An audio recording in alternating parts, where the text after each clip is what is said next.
Hello and welcome to some more Star Citizen news, looking at the latest Star Citizen Alpha 3.17.0 YPTU update, some more dev responses on the Gen 12 renderer and Vulkan integration, and a Galactopedia update which focused on some planets. All for you today on the 27th of April 2022. Star Citizen Alpha 3.17.0 Y on the PTU. Let's take a look at its patch notes. They've reduced the number of rocks inside the rivers. Ship weapons have seen a rebalance pass. Distortion weapons have been replaced with laser repeaters in player and AI variants of the Arrow, Hornet, Terrapin, Cutlass, Freelancer, Hull A, Prospector, 600i, 85X, and Constellation. If you can't balance distortion weapons properly for a patch, then just replace them with laser weapons and focus on them. I think that's fair enough. Medium and small ships docked to the Starfarer and Starfarer Gemini should no longer fall in atmosphere when refueling. The Drake Cutlass Red should no longer be missing its storage compartment. The Origin 890 jump elevator in the front manned turrets should no longer be missing. Rain VFX should no longer move in the wrong direction on the Carrack's canopy. They fixed 5 client crashes and a back-end service memory leak. So there are still a load of major blockers that Cloud Imperium need to solve for a live build, but they are getting there. I'd put money on it being released to live later this week, but probably only a small amount, as I'm constantly wrong with the dates for the PTU and live builds. We are starting to see Cloud Imperium talk about 3.18 and Q2 a lot this week, and it's going to be only a few short weeks till we have Fleet Week as well, so we are gearing up for that. We're gearing up for a 3.17.1 patch before even 3.17 has been launched, and many people have been asking, is there an inventory, is there a persistence wipe in 3.17? Jake Acapella from CIG responds, no long-term persistence wipe is planned for 3.17.0, which would include things like items, Alpha UEC, and reputation, so I think you can rest easy. However, Cloud Imperium in the future will wipe as necessary, whether that be because of bugs, because of them wanting to try something, because they've got some database stuff that they need to move across to new databases or whatever.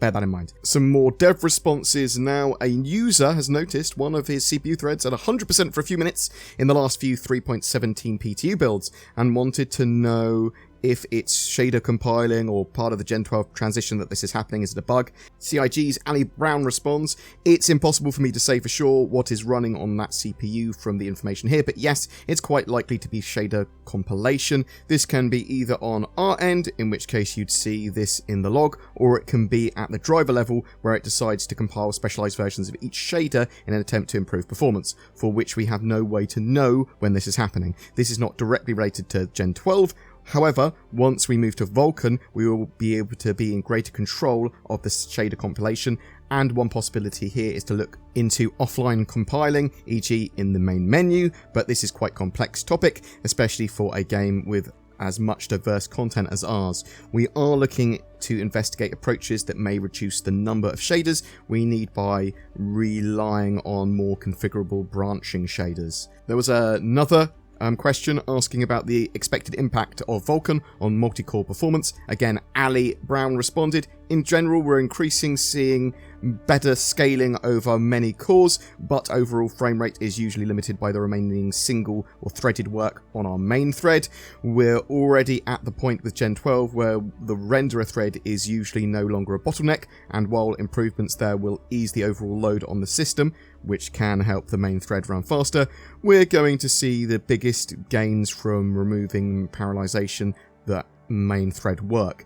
This is an ongoing and complex task, but great strides were made in 3.17 and will continue to improve throughout the year. The combined result of a slimmer main thread and heavily parallelized render submission and other systems game logic physics should hopefully result in our multi-core performance improving significantly, but predicting performance on even a fixed hardware target would be near impossible, let alone for PCs with a multitude of variations. You can expect to see more and more of this sort of graphics renderer improvement, Vulkan integration, all that sort of jazz coming in from 3.17 and beyond. Multiple patches this year are going to have lots and lots of these updates, and hopefully by the end of the year we may see some more fully integrated Gen 12 renderer stuff that will give us some big improvements. There have also been some Galactopedia updates, basically lore wiki entries on the RSO website on various things, and they do this once a month, but there's been a big focus sort of recently on planets, and this time is no different, with many planets of the Ellis system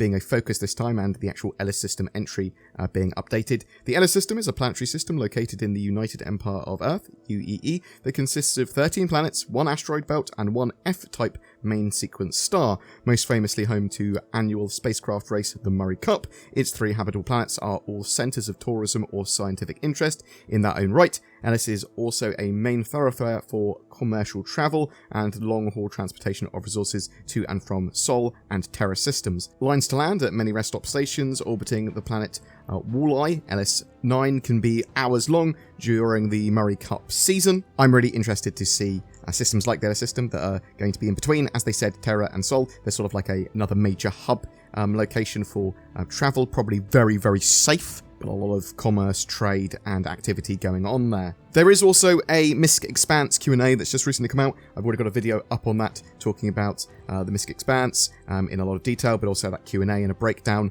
of those sort of mechanics that they're talking about with refining and industrial gameplay and how they expect the sort of mining to work with refining on the move and with that mobile refinery ship Expanse. So check that out if you haven't already.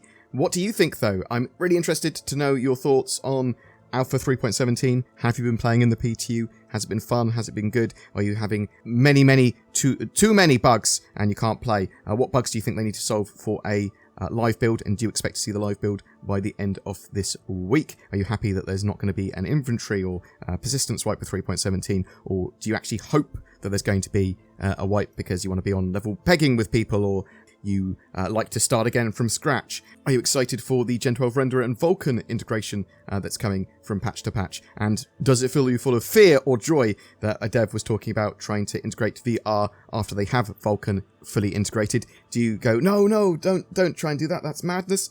Or you're like, oh, actually, yeah, if it's just a dev in his spare time trying to get VR in the game, I really want VR, that sort of stuff. What are your thoughts? I'd love to hear from you in the comments below. I was feeling tired and sluggish. I found out that I was allergic to adverts and malware in 2022, which means I can't use the internet. If only there was a service that could help. Wait! There is! NordVPN.com/BoredGamer! It's NordVPN that I use, and it blasts away a load of my advert and malware-based concerns, while allowing me to freely explore the internet. Maybe I want to be in the USA today, and pretend that I'm an American. What's this? Now I'm down under in the Australias? Wait, now I'm in the UK. Okay, I live there. That is less impressive. NordVPN has done so much for me. Sign up with the links below or go to nordvpn.com/BoredGamer. Every month we have a ship giveaway. For April 2022, we're giving away an Origin 400i. It's a luxury exploration and touring ship, which will be great for a small crew wishing to explore the stars or try out a multitude of other gameplay. It's like a little yacht in space, a little piece of luxury. All you need to do to be in for a chance to win that is comment on any of my videos made during April 2022. More details in the description below. If you wish to further support the channel, consider clicking the join button under my videos to become a channel member or even become a Patreon. That goes a massive way in helping with our day-to-day videos and gives you a variety of little exclusives as well. But it should just make you feel warm and fuzzy inside. Join today! Thanks so much for watching. Please don't forget to like, subscribe and comment if so inclined, and I'll see you in the verse.